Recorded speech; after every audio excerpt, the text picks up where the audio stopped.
Salve, torcedor vascaíno! Bom dia! Neste sábado de carnaval, Faísca Tá On também está na área. E quando o Faísca Tá On está na área, ele está em nome da 1xBet, a melhor casa de apostas do Brasil. Você que quer fazer uma graninha extra aí nesse carnaval, entra no primeiro comentário fixado aqui no chat, faz o seu cadastro e faz a sua aposta. Lembrando que a 1xBet, até o valor de R$ 1.530, ela acaba dobrando a sua aposta. A gente sabe que esse é um valor alto, mas se você tem aí R$100 e está pensando em colocar nesses jogos que tem pelos estaduais do Brasil todo, não perca seu tempo. Entra aqui, faça o seu cadastro e escolha alguns jogos aí que eu tenho certeza que tem tudo para dar certo. A 1xBet é a melhor casa de apostas do Brasil e você não pode esquecer disso. E você, torcedor vascaíno, hoje terá um papel fundamental nesse Faísca Tá On. Eu vou trazer aqui para você qual é a minha ideia dentro desse elenco do Vasco, da melhor equipe, do melhor 11 do Vasco para poder jogar esse Campeonato Carioca e também a estreia da Copa do Brasil. E quero que você, nos comentários, também deixe aí a sua melhor equipe. Depois da vinheta eu volto, trazendo o que eu imagino desse elenco do Vasco. Se liga aí.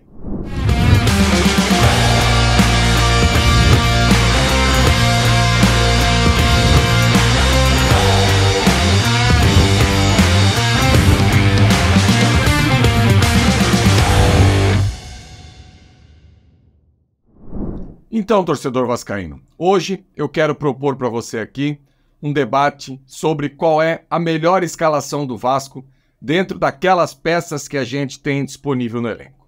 Partindo do princípio que todo mundo está fechado que o Vasco precisa de reforços. E isso é algo urgente, sabe? Vou pontuar aqui quais são as posições que eu acho mais carentes e eu tenho certeza que isso é uma unanimidade entre a torcida do Vasco.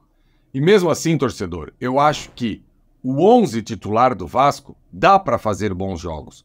Como que quase que essa totalidade da equipe que eu vou escalar foi a equipe que jogou de igual para igual com o rival. Essa frase jogou de igual para igual é um perigo, né? Porque as pessoas às vezes não sabem interpretar e vira uma confusão. Mas enfim, o Vasco conseguiu fazer um jogo competitivo, melhor falando, contra o rival no último domingo. No primeiro tempo foi abaixo, no segundo tempo cresceu e quase conseguiu vencer. Um jogo que ficou aberto os 90 minutos. Poderia ter vencido, como também poderia ter perdido. E já na última quinta-feira, o Vasco venceu o Audax por apenas 1-0, um jogo que infelizmente tinha um compromisso particular e não pude participar da jornada, mas vou dizer para você aqui que me preocupou, principalmente pela questão da quantidade de gols que essa equipe do Vasco acabou perdendo. Não dá para você perder. A gente tem aí um confronto decisivo na Copa do Brasil contra o Marcílio Dias daqui a praticamente 2 semanas e num jogo dessa magnitude, se a gente perder tantos gols, isso pode acabar custando caro. Mas o Marcílio é um papo para um outro Faísca Tá On, que eu já estou imaginando aqui, quero trazer para você como joga a equipe catarinense. Hoje, torcedor, eu quero trazer para você aqui o que eu penso do melhor Vasco. E vou começar uma retrospectiva aqui pela entrevista que o Emiliano Dias concedeu ao canal Atenção Vascaínos, ao Flávio, entre Natal e Ano Novo. Quem teve a oportunidade de assistir aquela entrevista sabe que o Emiliano deixou claro que eles brigam com as armas que ele tem. E na opinião dele, e eu compartilho dessa opinião, o bom treinador é aquele que sabe se adequar àquilo que o elenco oferece. Por exemplo, existem elencos e treinadores, Pepe Guardiola, que eu acho um gênio. Só que onde ele chega, ele vai lá e escolhe os jogadores e as diretorias têm bala na agulha para buscar os jogadores para jogar dentro do modelo que ele deseja. Só que 99,9% dos treinadores espalhados pelo mundo não tem essa possibilidade de exigir jogadores da mais alta prateleira. Então vai de cada treinador conseguir extrair o melhor do elenco e aquilo que o elenco pode oferecer. Então, todo mundo sabe que acompanha o meu trabalho aqui, o quanto eu acho que o Vasco deve jogar com 3 zagueiros. Então eu parto do princípio que essa equipe do Vasco tem que ter 3 zagueiros, e os meus 3 zagueiros são o João Vitor pela direita, o Medel centralizado e o Léo pela esquerda. Os 2 laterais alas não tem muito segredo, Paulo Henrique de um lado e o Piton do outro. Centralizado ainda é o Zé Gabriel, eu não sei como é que vai ser o Sforza daqui para frente, mas o meu volante desse elenco do Vasco é o Zé Gabriel. O Pablo Galdames, que fez uma boa estreia, apesar da fragilidade do adversário, e isso a gente tem que levar em consideração. Agora, eu já falei algumas vezes aqui, do que eu vi de material, de vídeos, de jogos entre o Pablo Galdames e o Juan Sforza, eu prefiro o Pablo Galdames. E fez uma boa estreia, sabe? Jogou muito bem mesmo contra o Audax, inclusive dando passe decisivo para a hora de gol, simplificando as jogadas, conseguindo arrastar um pouco, virando bolas, não se amarra, sabe? Consegue, mesmo com a fragilidade do adversário, não quis inventar. Fez o simples e acelerou. Então, os meus dois do meio ali seriam o Zé Gabriel e o Pablo Galdames. Aí eu teria o Adson pelo lado direito, jogando de dentro para fora, o Payet pelo lado esquerdo, jogando de fora para dentro, e lá na frente o Verratti. Basicamente, torcedor, essa seria a minha escalação. E tem algo que devagarinho o Ramon vai conseguindo colocar uma identidade nessa equipe e dando mais opções. E eu vou trazer para vocês aqui algumas coisas que eu observei na partida contra o Audax e eu acho bem interessante. Principalmente no segundo tempo, nos poucos minutos que o João Vitor acabou jogando. Então, torcedor, eu quero trazer aqui esse posicionamento do Vasco. Os três zagueiros, João Vitor, Medel e Léo. Claro que aqui eu tô utilizando o campo inteiro e ninguém fica tão descompactado assim, né? É só para o torcedor poder ter uma ideia melhor do que eu imagino. Então, os três zagueiros, Zé Gabriel, até o Zé segurando um pouquinho mais, e o Pablo Galdames podendo circular nessa parte aqui para achar esses passes que ele acabou achando. Os laterais, como essa saída de três, bem espetados, Paulo Henrique de um lado e Piton do outro, quase fazendo uma linha de 5 aqui, que é o famoso... Lembra, torcedor, quando eu trouxe aqui sobre a saída de 3 há 2 sábados aqui no Faísca Taon? Então, esse Vasco dá para desenhar bem nesse 3-2-5 aqui na frente. Até porque a gente tem 2 jogadores técnicos, Payet e Adson, para poder circular nessa zona do campo aqui, e os nossos laterais bem espetados por aqui. Agora, tem um detalhe que eu observei, e eu acho que o Vasco pode fazer e usar também para jogos que o Vasco precisa ser protagonista e se impor. Em algumas oportunidades no segundo tempo, eu percebi o João Vitor descendo aqui, fazendo uma dobradinha com o Paulo Henrique, inclusive dando a opção e passando para cruzar. Sim, um zagueiro passando para cruzar. E aí o torcedor pode pensar assim, poxa, Faísca, mas você tá querendo inventar a roda, né? Não, o João Vitor no Atlético Goianiense jogou de lateral direito. No Benfica, jogou de lateral direito. Então, essas ultrapassagens por aqui do João Vitor, a partir da hora que o Vasco precisa acelerar o jogo, eu vejo com bons olhos. Até porque ele tem a velocidade para fazer a oposição se algo não der certo. E do outro lado, o Léo pode fazer o mesmo com o Piton. Tanto avançando por dentro, deixando a profundidade para o Piton, quanto o Piton caindo para dentro e o Léo vindo aqui. Então, a partir da hora que esse modelo com os 3 zagueiros estiver bem sólido, é mais uma alternativa ofensiva que a gente tem. Deixando claro que, o João Vitor foi embora aqui, o Medel tá aqui, o Pelé tem que ter a leitura tática, o Léo, para fechar isso aqui, e o Zé Gabriel também, para sempre, pelo menos, você tá guarnecido aí com 3 jogadores e fechar aqui. Então, essas ultrapassagens dos zagueiros pelos lados, dobrando com os nossos alas, eu acho que será algo que a gente vai ver algumas oportunidades.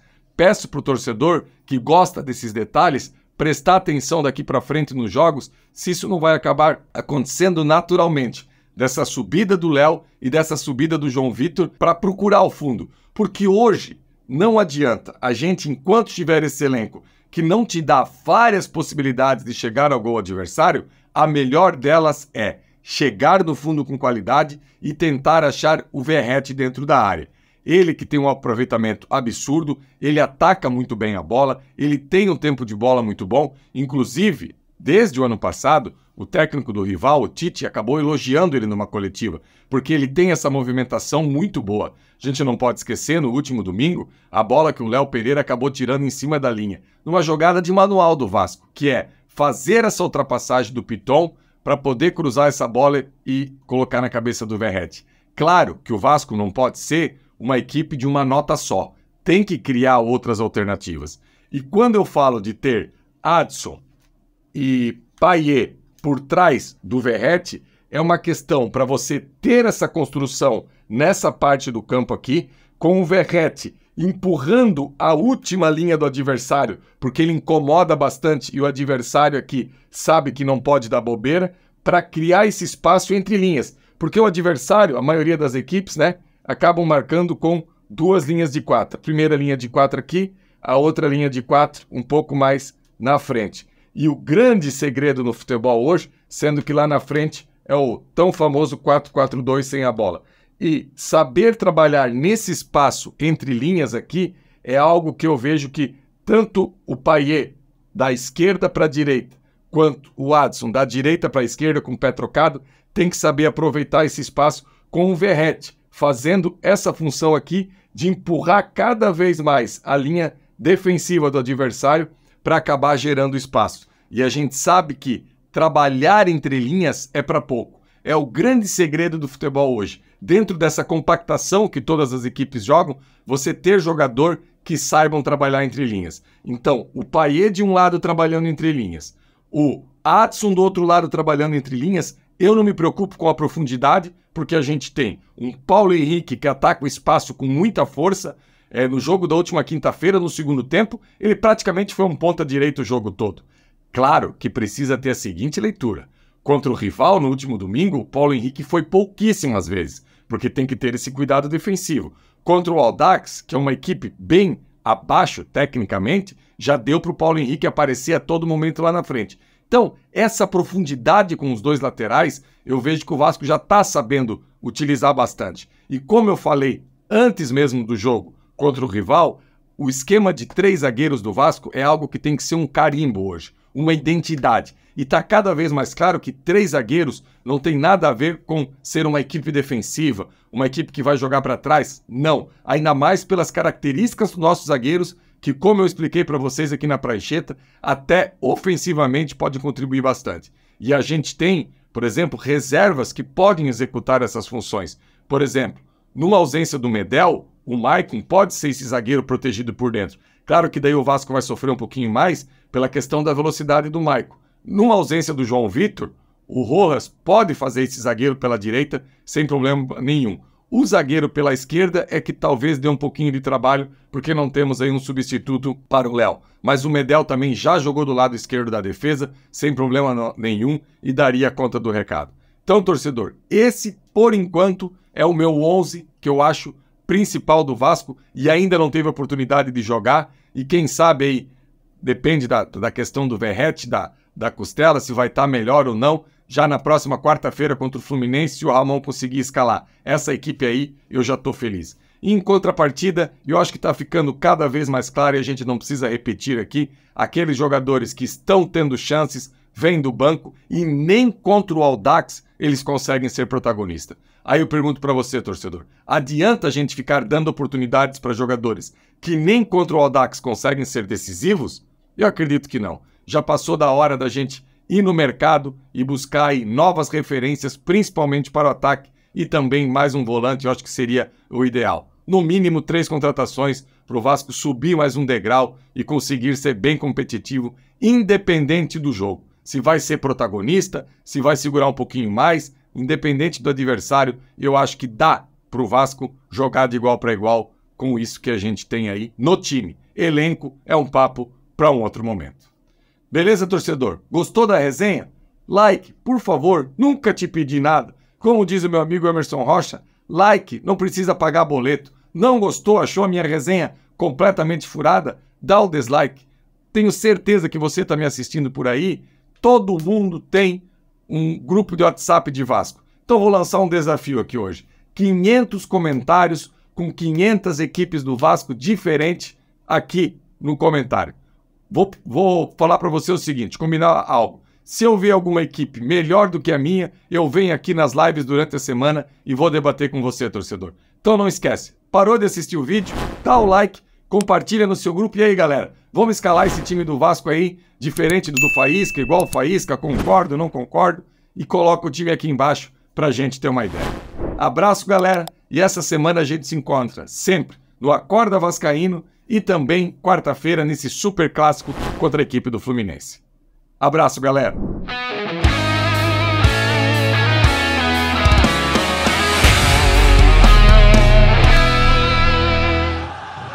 bola, Roberto Dinamite sozinho, atenção, vai enfiar, gol!